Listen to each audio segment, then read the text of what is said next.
Hello student, कैसे हैं आप लोग। माई सेल्फ अरुण पटेल, और आज से हम लोग क्लास 12th फिजिक्स को स्टार्ट करने वाले हैं। क्लास 12th फिजिक्स को पढ़ने से पहले हम लोग क्या जानेंगे, आज कुछ मैथ्स के कॉन्सेप्ट जानेंगे, क्योंकि फिजिक्स पढ़ने के लिए मैथ्स क्या है सबसे ज़्यादा ज़रूरी है। जो बायो के स्टूडेंट्स हैं उनके लिए तो ज़रूरी है ही, और जो मैथ्स के स्टूडेंट भी हैं, शुरुआत में क्या होगा, शुरुआत में तो आप लोगों की जो स्कूल में हो या कोचिंग्स में हो, जहाँ भी आप लोग पढ़ रहे होगे, शुरुआत जब फिजिक्स की करोगे तो मैथ्स क्या होगी, वहाँ पे मैथ्स पढ़े नहीं रहे होगे क्योंकि स्टार्ट कर रहे होगे मैथ्स। और मैथ्स 11th में हो चाहे 12th में हो, कैलकुलस का पार्ट हो गया, ट्रिग्नोमेट्री का पार्ट हो गया, ये बहुत ज़रूरी हो जाता है फिजिक्स में। तो हम लोग इन सब चीज़ों के बारे में जानेंगे। मैथ्स में जो जो भी इंपॉर्टेंट चीज़ें होंगी मैथ्स की, सारी जो फिजिक्स में यूज होने वाली हैं उसके बारे में हम लोग जानेंगे। उसके बाद 1-2 लेक्चर के बाद हम लोग अपनी फिजिक्स स्टार्ट कर देंगे पहले टॉपिक से, ठीक है।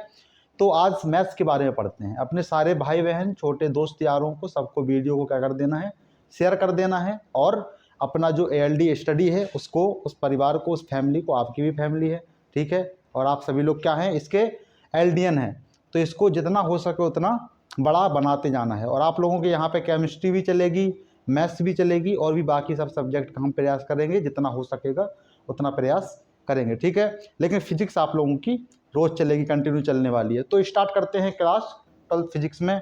सबसे पहले हम लोग जान लेते हैं ट्रिग्नोमेट्री के बारे में। किसके बारे में? ट्रिगोनोमेट्री।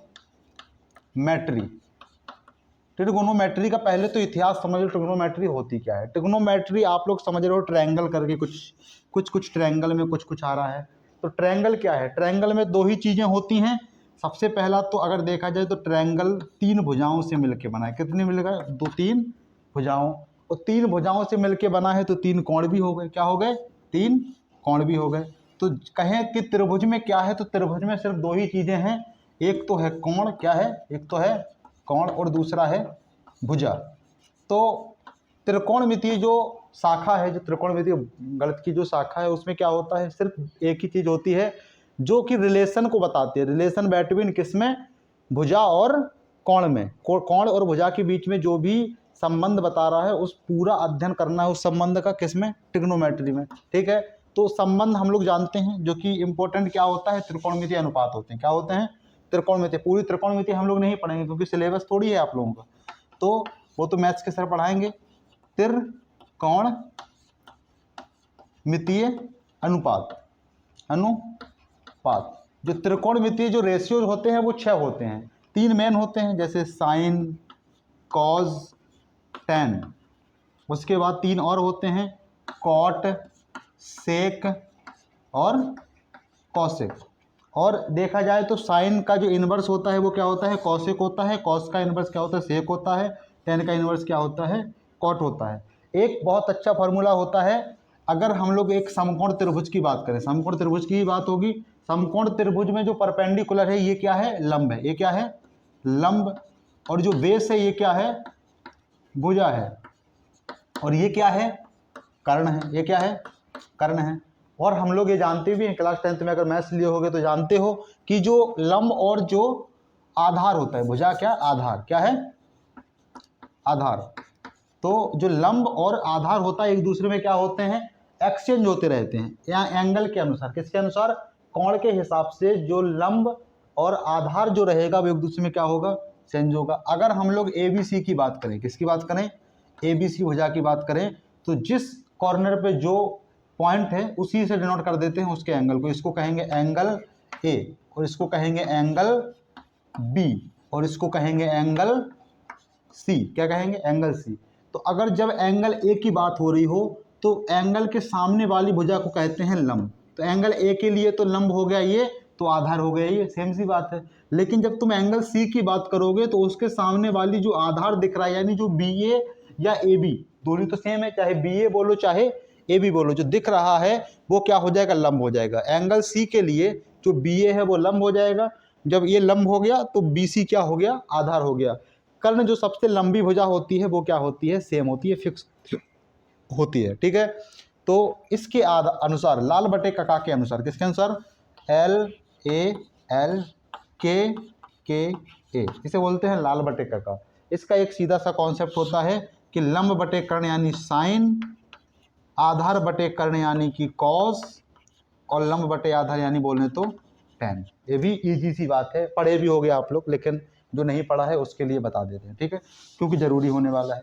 यहाँ से हमारे 6 फॉर्मूले निकल के आते हैं। साइन बराबर लंब बटे कर्ण, कॉस बराबर आधार बटे कर्ण, अगर अंग्रेजों की भाषा में बोलें तो बोल देंगे बेस अपॉन हाइपोटेनस। क्या बोल देंगे? Base upon hypotenuse. और अगर इसी की बात करें, टेन की बात करें, तो टेन बराबर क्या हो जाता है?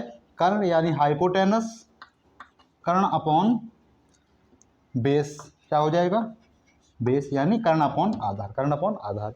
और इसके बाद अगर हम लोग जस्ट कहें, कॉट की बात करें, सेक की बात करें और कौशिक की बात करें, तो यहाँ पे देखने वाली बात क्या है? देखो, कॉट टेन का इनवर्स है, यानी अगर टेन बराबर कर्ण बटे आधार है तो कॉट बराबर क्या हो जाएगा? आधार बटे कर्ण हो जाएगा। इनवर्स का मतलब क्या है कि टेन बराबर 1 बटे कॉट, तो कॉट बराबर 1 बटे टेन हो जाएगा, सीधी सी बात है। अब जब साइन का इनवर्स सेक है तो क्या हो जाएगा? सेक बराबर कर्ण बटे लंब। इतनी बात क्लियर है? तो सेम कौशिक की बात भी हो जाएगी। कौशिक बराबर क्या हो जाएगा? कौशिक किसका है? साइन का है, तो कर्ण बटे लंब नहीं। सेक किसका है? सेक कॉस का है। किसका है? कॉस का। तो कर्ण बटे आधार किसका हो जाएगा? कर्ण बटे आधार। और कौशिक किसका है? साइन का है, तो कर्ण बटे लंब। इतनी बात क्लियर है? और अगर यहां से नहीं देखना है, लाल बटे के प्रकार से देख लो, यहाँ पे साइन कॉस टेन है, तो इधर से हो जाता है कौशिक सेक और कॉट, ठीक है ना। तो कौशिक बराबर इधर से कर्ण बटे लंब, सेक बराबर कर्ण बटे आधार, कॉट बराबर आधार बटे लंब। ये बात क्लियर होनी चाहिए, ठीक है। इतनी बात आसान सी बात है और आप लोग पढ़े भी होंगे क्लास 12 में आगे। अब हम लोग थोड़ा सा आगे चलते हैं, देखते हैं सारे ही रेशियो के कुछ फिक्स एंगल्स के मान क्या होते हैं, फिक्स होते हैं। जैसे साइन 30 हो गया, कॉट 30 हो गया, सेक 30 हो गया, या कॉसिक 60 हो गया। यानी 0 डिग्री, 30 डिग्री, 45 डिग्री, 60 डिग्री और 90 डिग्री की जो एंगल्स होते हैं वो क्या होते हैं?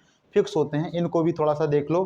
पूरा चार्ट हम लोग जानते हैं, जैसे साइन, कॉस, टेन, कॉट, सेक और कॉसिक, ये सब मान एकदम से याद रखना है।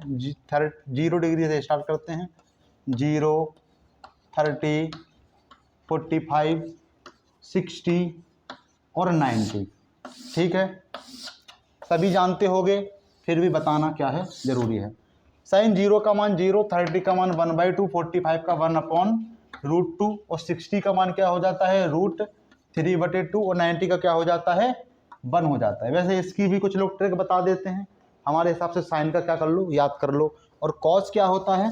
कॉस को जस्ट यहाँ से पलटो, जो साइन 90 की वैल्यू वो कॉस 0 की वैल्यू, जो साइन 0 की वैल्यू वो कॉस 90 की वैल्यू। तो साइन 90 की वैल्यू 1 है तो कॉस 0 की वैल्यू 1, और कॉस 0 की वैल्यू 0 है तो कॉस 90 की वैल्यू 0। जो 60 की है वो 30 की √3/2, जो 30 की वो 60 की 1/2, और 45 के दोनों सेम आ गई तो 1/√2, ठीक है।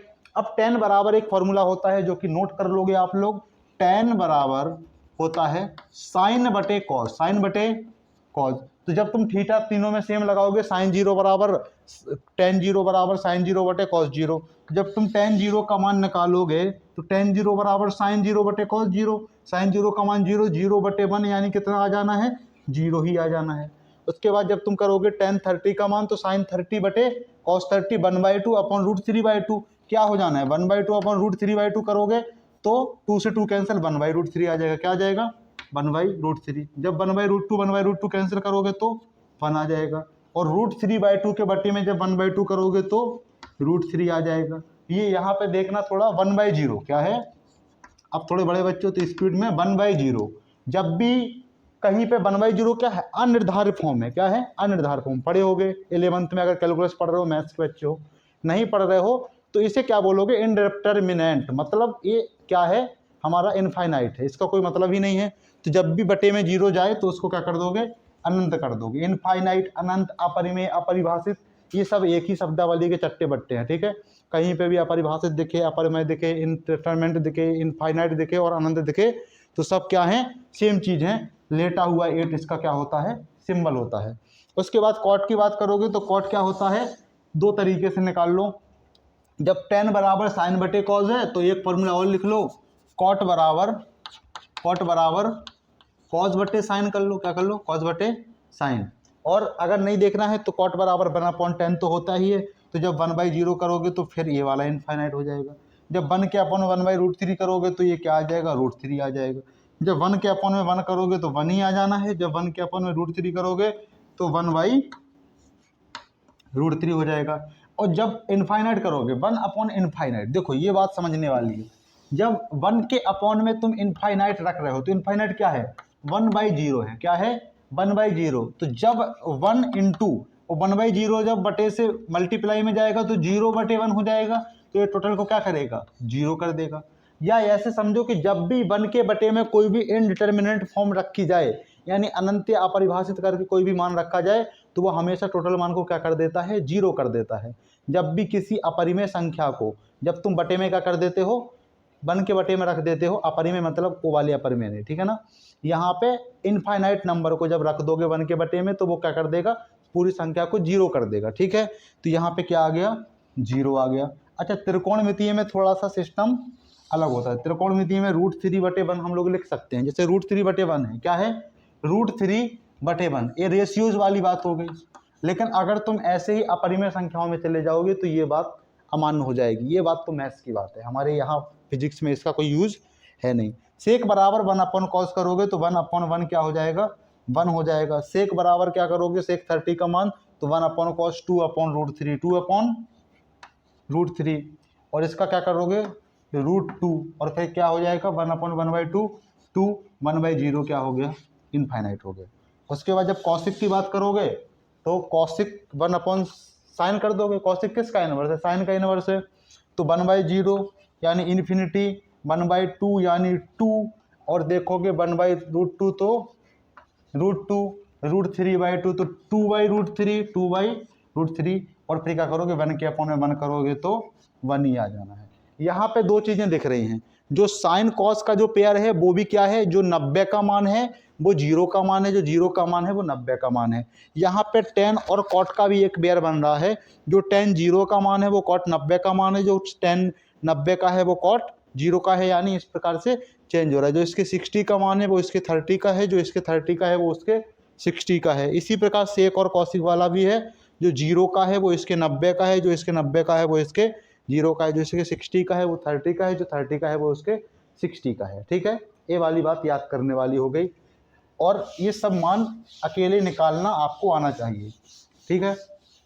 अब यूज थोड़ा सा बढ़ जाता है जब 90 के ऊपर के मान आप लोगों, 90 तक तो सारे मान याद होने चाहिए। 90 तक जैसे sin 30, sin 0, sin 60, sin 90, sin 45, इसी तरह का कॉस के, tan के, कॉट के, सेक के, कॉसिक के, ये सारे मान क्या होने चाहिए, याद होने चाहिए। उसके बाद जब 90 के ऊपर की वैल्यूज़ को अगर हमें याद करना है, जैसे मान लो sin 120 का मान याद करना है, या sin 150 का करना है, tan 150 का, तो उसके लिए हम लोग चतुर्थांश बनाएंगे। क्या बनाएंगे, चतुर्थांश। देखो चतुर्थांश में ये फर्स्ट क्वाड्रेंट है अपना, यानी फर्स्ट चतुर्थांश, ये सेकंड, और ये थर्ड, ये और ये फोर्थ, ठीक है। ये जो कोण है ये कितने का है, 90 डिग्री। ये जो कोण है ये भी 90 का है, लेकिन जब तुम यहाँ से स्टार्ट करोगे और ये वाला जो बॉर्डर है वो किसका है, 90 डिग्री का बॉर्डर है। इस बात को याद रखना, ये बड़ी बात है।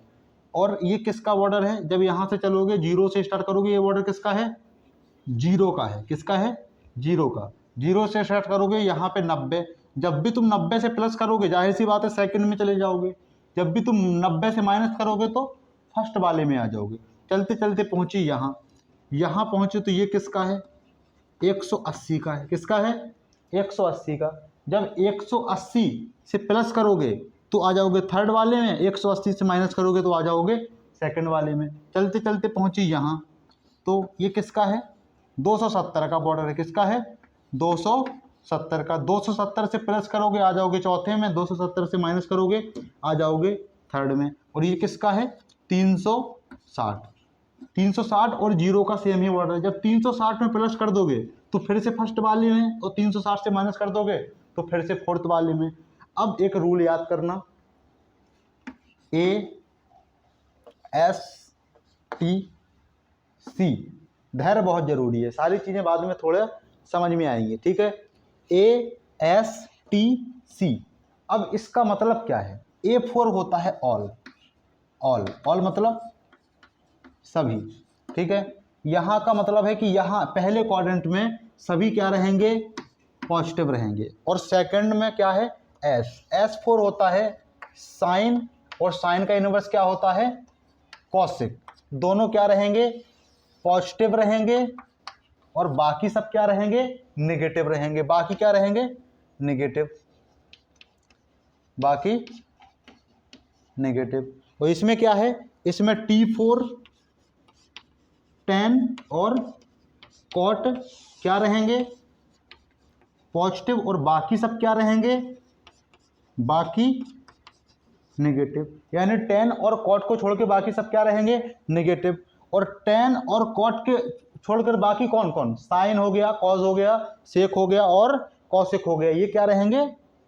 सारे के सारे नेगेटिव, और बाकी ये दो क्या रहेंगे इस वाले क्वाड्रेंट में? पॉजिटिव। इसमें क्या है? C4 कॉस, और कॉस का जस्ट क्या रहेगा? सेक। कॉस और सेक क्या रहेंगे? पॉजिटिव, और बाकी नेगेटिव, ठीक है। ASTC का पूरा मतलब समझो, A फॉर ऑल यानी सभी पॉजिटिव, S का मतलब साइन और कॉसिक पॉजिटिव, बाकी सब नेगेटिव। यहाँ पे T4 tan और कॉट पॉजिटिव और बाकी नेगेटिव। यहाँ पे C4 कॉस और सेक पॉजिटिव, और बाकी सब क्या हो जाएंगे? नेगेटिव हो जाएंगे। अब और थोड़ा समझो एक्स्ट्रा, जब भी जैसे मान लो तुम्हारे पास वैल्यू दी गई साइन 120, साइन 120 की वैल्यू दी गई, तो इसको तोड़ना किस प्रकार है? तोड़ना समझना पड़ेगा। जब इसको तुम तोड़ोगे तो ऐसा करोगे, बॉर्डर से प्लस में करोगे और बॉर्डर से माइनस में करोगे। बॉर्डर तुम्हारे पास ओनली 4 हैं, एक तो 90 है, दूसरा 180 है, तीसरा 270 है, 360 है, 0 भी है, लेकिन 0 का कोई मतलब, क्योंकि 90 तक तो तुम्हें वैल्यू सारी याद ही है। अब तुम्हें बॉर्डर प्लस थीटा में वैल्यूज को तोड़ना है, और थीटा हमेशा याद रखना, थीटा जो होगा, जो थीटा होगा वो हमेशा वो होगा जिनका मान तुम्हें ऑलरेडी पता हो। जैसे 0 डिग्री का पता है, 30 डिग्री का पता है, 45 डिग्री का पता है, और 60 का पता है, और 90 का पता है। तो 0, 30, 45, 60 और 90। अब इसको कैसे तोड़ना है? जैसे 120 है तो 120 को बॉर्डर प्लस या बॉर्डर माइनस, बॉर्डर प्लस या बॉर्डर माइनस, यानी बॉर्डर कितना है? 90, तो 90 में कितना जोड़ दोगे? 30 जोड़ दोगे, 120 हो गया। तो तुम तोड़ सकते हो साइन 90 प्लस 30।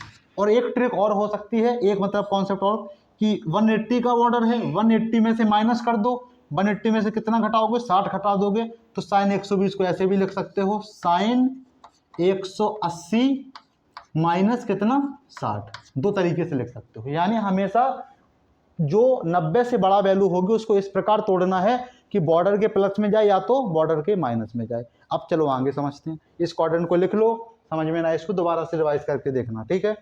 आगे बढ़ते हैं इसी के ऊपर।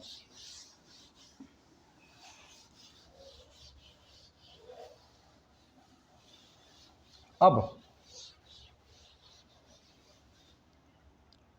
जब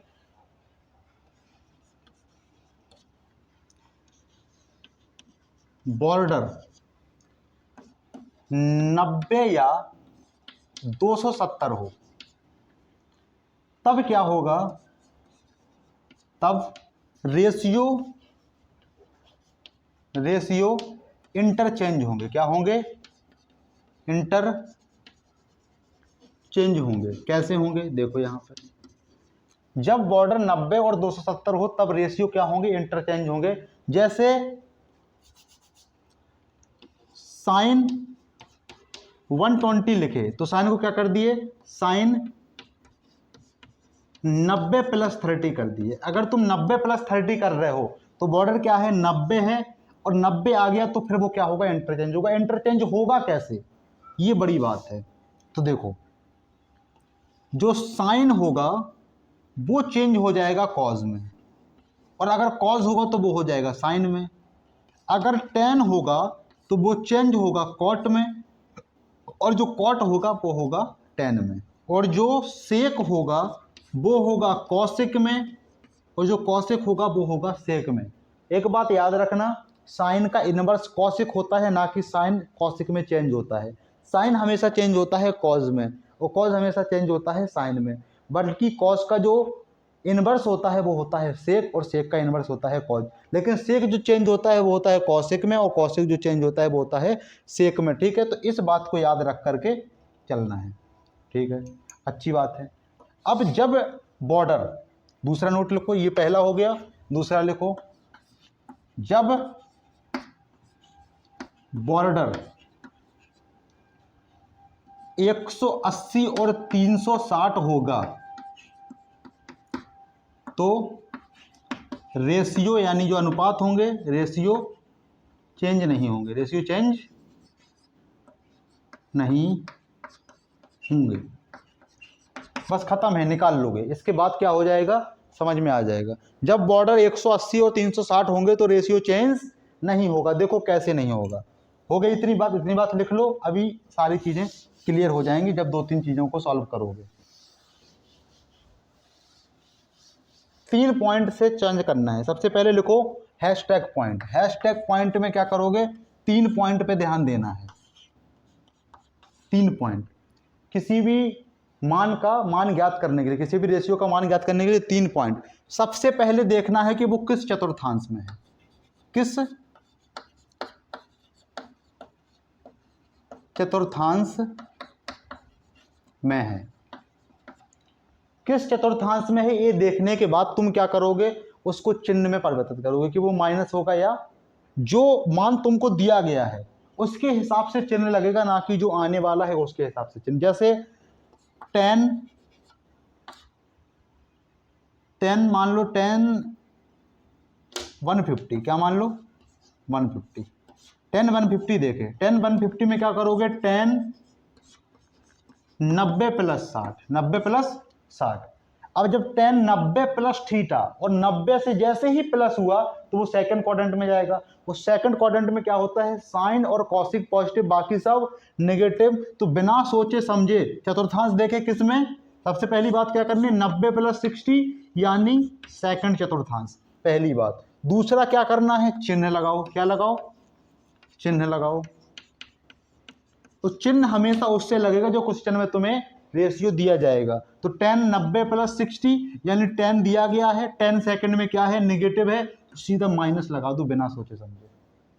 उसके बाद क्या करो, चेंज करो, चेंज करो और थीटा लिखो, और थीटा लिखो। 3 ट्रिक है, 3 पॉइंट है। चेंज करो, अगर चेंज हो रहा है, अगर चेंज हो रहा है, अगर चेंज हो रहा है तो चेंज करो, और नहीं हो रहा है तो चेंज ना करो। अगर तुमने 90 प्लस 60 में तोड़ा है तो 90 अगर बॉर्डर आ गया तो चेंज होगा। 10 किस में चेंज होगा, कॉट में चेंज होगा। और थीटा लिखो का क्या मतलब है, थीटा यहाँ पे क्या है 60 है, तो 60 लिख दो। अब तुम्हें कॉट 60 का मान पता होता है, कॉट 60 का मान क्या होता है 1/√3। क्या होता है 1/√3, तो आ गया 1/√3। यही तुम्हारा क्या हो गया, आंसर हो गया। ठीक है, अब अगर इसी चीज को तुम 10 90 प्लस 60 में ना तोड़ के 180 माइनस किस में तोड़ लेते, 30 में तोड़ लेते, 180 माइनस 30, तो क्या हो जाता, 180 में क्या होता है, चेंज नहीं होता, तो चेंज नहीं लिखते, जहां के तहां 10 का 10 लिख देते। लेकिन फिर थीटा वहां पे क्या होता, 30 होता, तब भी माइनस 1/√3 आ जाता। तो मान तुम्हारा लास्ट में जो आने वाला है वो सेम ही रहेगा, बस रूल के अकॉर्डिंग चलना है। 2-3 क्वेश्चन इसी तरह सॉल्व कर लेते हैं जिससे मान निकालना आ जाए। ठीक है,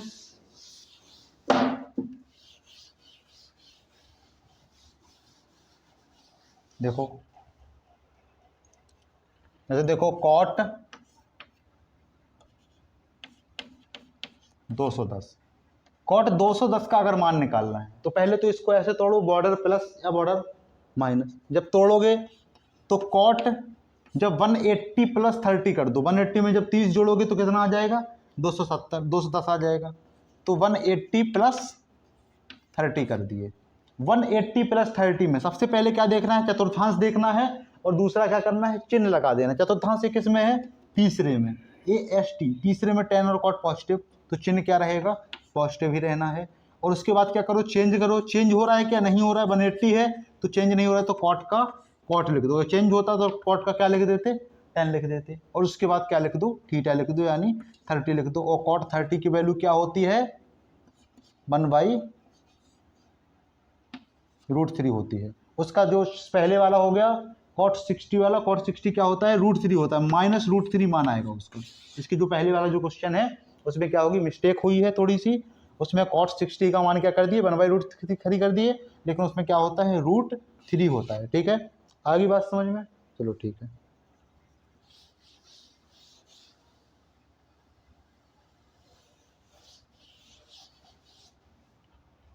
ऐसे ही देखो,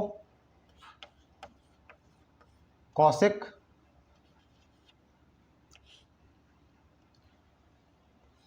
कॉसिक 240, कॉसिक 240। अब 240 देखोगे तो कैसे तोड़ सकते हो, दो प्रकार से तोड़ सकते हो। एक तो 180 प्लस 60 में तोड़ सकते हो, दूसरा क्या करो, 270 माइनस 30 में तोड़ लो। दो प्रकार से तोड़ सकते हो, तोड़ लो। कॉसिक 270 माइनस 30 तोड़ लिए, 270 माइनस 30 में कैसे तोड़ोगे, अब क्या करोगे, कौन से चतुर्थांश में, 270 माइनस थीटा, 270 का बॉर्डर ये था, ये वाला था, इसमें से जब माइनस करोगे किस में जाएगा, तीसरे वाले में जाएगा। तो तीसरे वाले में क्या है, दूसरा देखो चिन्ह लगाना है, चिन्ह क्या लगेगा, माइनस लगेगा, क्यों, क्योंकि तीसरे वाले में AST, tan और cot पॉजिटिव, बाकी सब नेगेटिव, तो कॉसिक क्या है, नेगेटिव। अब 270 में चेंज होता है, बिल्कुल होता है, 90 और 270 में चेंज होता है, और बाकी में क्या होता है, चेंज नहीं होता। 270 है तो चेंज होगा, कॉसिक किस में चेंज होगा, सेक में चेंज होगा, और थीटा लिख दो 30। और सेक 30 का मान क्या होता है, सेक 30 का मान क्या होता है, सेक 30 का मान ज्ञात करने के लिए कॉस 30 का मान दिमाग में लाओ। कॉस 30 का मान क्या होता है, √3/2, तो सेक 30 का मान क्या होगा, 2/√3, तो आ जाएगा -2/√3। ये क्या हो गया, आंसर हो गया। इस प्रकार से हमें क्या निकाल लेने हैं, 90 से जो ऊपर के मान हैं उनको हम लोग निकाल सकते हैं। चलो ठीक है, इसका होमवर्क दिए दे रहे हैं, आप लोग क्या करोगे, इसको होमवर्क, क्या है, होमवर्क, कमेंट बॉक्स में क्या करोगे, इसके सारे के आंसर दोगे। जैसे लिखना साइन 120 तो कॉस 120 तो tan 120 तो कॉसिक 120 तो कॉट 120 और सेक 120। ठीक है, इन सब के मान क्या करना है, कमेंट बॉक्स में लिख देना है। चलो ठीक है,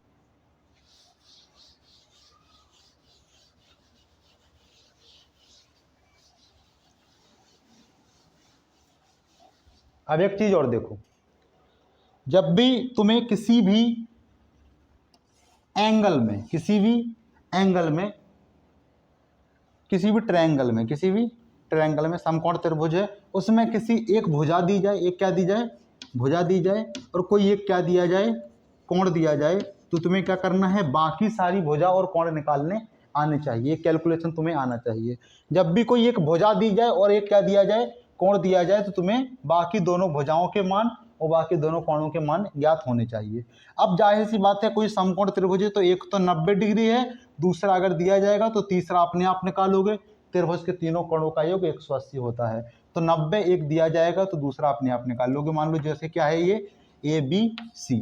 अब एक बात देखना, अगर इसका मान दे दिया गया 60, क्या दे दिया गया 60, तो इसका मान दे दिया गया 15, तो बताओ कर्ण क्या है और ये क्या है, लंब क्या है। अब ये कितना हो जाएगा, सीधी सी बात है, ये कितना हो जाएगा, 30 डिग्री हो जाएगा, क्योंकि 90 प्लस 60 प्लस 30 ही क्या होगा, 180 होगा। त्रिभुज के तीनों कोणों का योग 180 होता है। अब यहाँ पे एक कॉन्सेप्ट छोटा सा, एकदम आराम से छोटा सा कॉन्सेप्ट याद रखना है कि जब भी तुम्हें जैसे कर्ण निकालना है और क्या दिया गया है, आधार दिया गया है, त्रिकोणमितीय रेशियो में देखो किसमें कर्ण और आधार दोनों आ रहा है। जैसे लाल बटे कक्का लगाओ, क्या लगाओ, लाल बटे कक्का। अब इसमें किसमें, कर्ण और आधार, कर्ण और आधार आ रहा है किसमें, कॉस में आ रहा है। किसमें आ रहा है, कॉस में। तो तुम लगाओ कॉस, कॉस थीटा बराबर क्या आएगा, आधार बटे कर्ण। अब यहाँ पे देखो कॉस थीटा कितना है, कॉस 60 है, तो लिखो कॉज 60 बराबर आधार कितना है, 15 दिया गया है, और कर्ण कितना है निकालना है। कॉस 60 का मान क्या होता है, कॉस 60 का मान होता है 1/2 बराबर 15 बटे के का मान कितना आ गया, 15 दूनी 30 आ गया। कितना आ गया, 30 आ गया। कर्ण का मान कितना आ गया, 30 आ गया। सेम इसकी तरह तुम लंब भी ज्ञात कर सकते हो। लंब का मान कितना आएगा 60 के लिए लंब क्या है, सामने वाली भुजा लंब है। अब कुछ एक भी देख लो, तुम्हें कर्ण भी 30 पता चल गया, आधार ही 15 पता चल गया। तो कोई भी एक ऐसा रेशियो ले लो जिसमें एक मान पता हो, दूसरा तुम्हें पता नहीं, लंब हो, एक पता हो, यानी चाहे ये वाला ले लो चाहे ये वाला ले लो, ठीक है। आधार और लंब वाला ले लो, tan वाला ले लो। tan 60 बराबर लंब बटे आधार। tan 60 का मान कितना होता है, tan 60 का मान हम लोग जानते हैं कितना होता है, √3 होता है। कितना होता है, √3 बराबर लंब का मान कितना है, लंब तो निकालना ही, आधार का मान है 15, तो लंब बराबर कितना आ गया 15√3। ऐसे करके हम लोग क्या निकाल लेंगे, दोनों भुजाएं निकाल लिए और दोनों क्या निकाल लिए, कोण निकाल लिए। किसी समकोण त्रिभुज में एक कोण का मान दिया जाए, एक भुजा का मान दिया जाए, तो बाकी दो की दोनों भुजाएं निकालने आनी चाहिए। तुम्हारे कैलकुलेशन में क्या होगा, इसका यूज होगा। तो आज का लेक्चर क्या था, एकदम बेसिक था। एक इन्फॉर्मेशन भी थी कि क्लास 12th फिजिक्स क्या हो गई है, स्टार्ट हो गई है। सभी लोग पढ़ाई करो, पढ़ाई करना चालू कर दो, भयंकर तरीके से ताबड़तोड़ पढ़ाई करना चालू कर दो। मिलते हैं हम लोग अगले लेक्चर में, तब तक के लिए ओके बाय, ठीक है।